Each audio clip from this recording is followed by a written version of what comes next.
In August, 6 Malaysian states held their state assembly elections.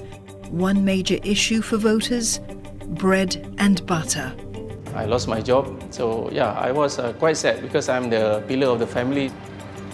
During COVID, a lot of savings were wiped out, so the recovery period will take longer. Previous government solution was to allow Malaysians to tap into their pension funds. Rakyat perlu hidup, jadi mereka tidak ada pilihan.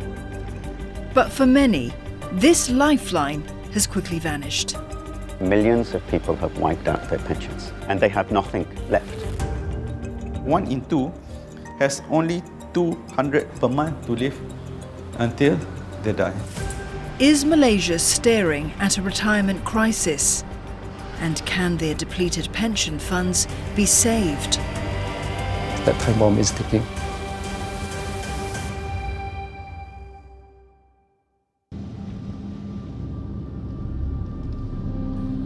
"49-year-old Norazlan Ismail can usually be found behind the wheels of his taxi cab. But in March this year, the father of 5 set off on foot from his hometown in Johor to the National Palace in Kuala Lumpur.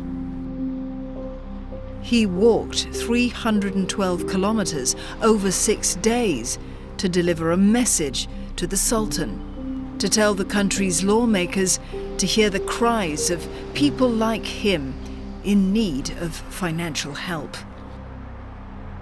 What he wanted was for the government to release monies from the Employees Provident Fund, Malaysia's compulsory pension system.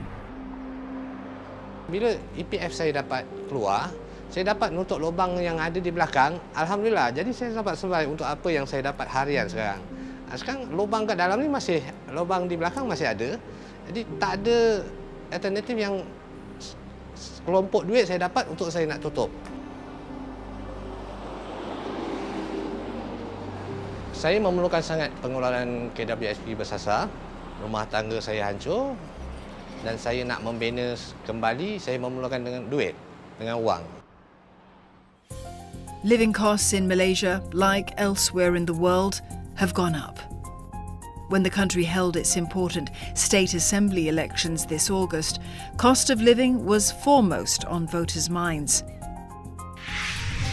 One survey found that Malay voters in the states of Terengganu, Kelantan, Penang and Kedah were overwhelmingly concerned about the cost of living, compared to issues like corruption, race or religion.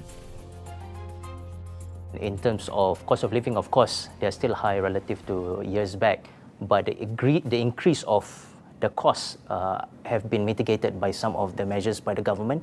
But of course, a lot of these things are not something that you can feel directly, especially when you are comparing to something that's relative from one person to another. So what's happening right now is that people are saying that economics issue is a big concern for a lot of voters. Many of them lost their job during the pandemic and they're now in different types of employment.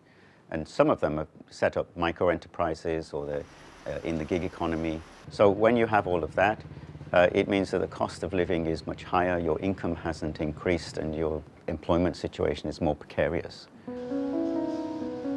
With an average income of around 80 ringgit or $17 a day, Norazlan found it tough to support his large family.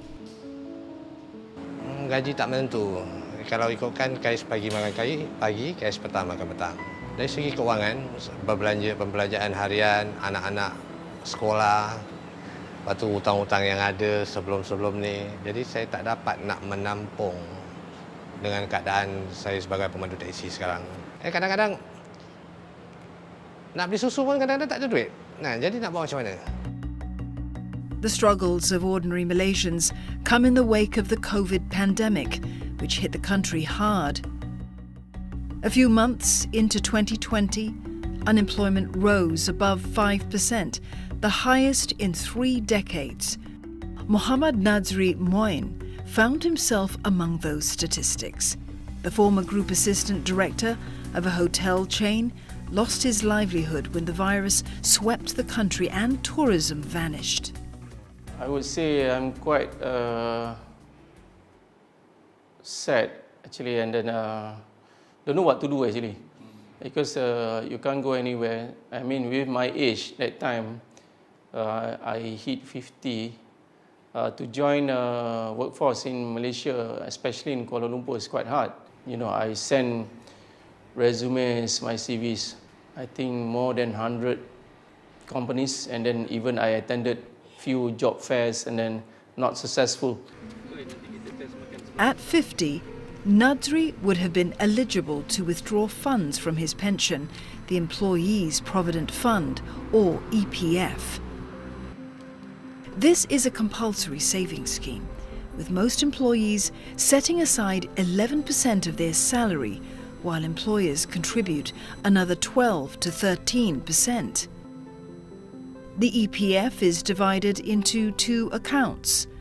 Account 1 is meant for retirement, while Account 2 can be used in some cases, like for housing or education. Ordinarily, these funds are locked till workers reach the partial redemption age of 50 or full redemption at 55.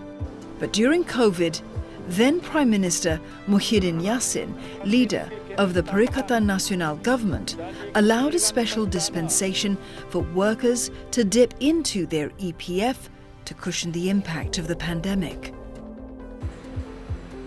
Nadri took advantage of this, withdrawing $5,500 in total.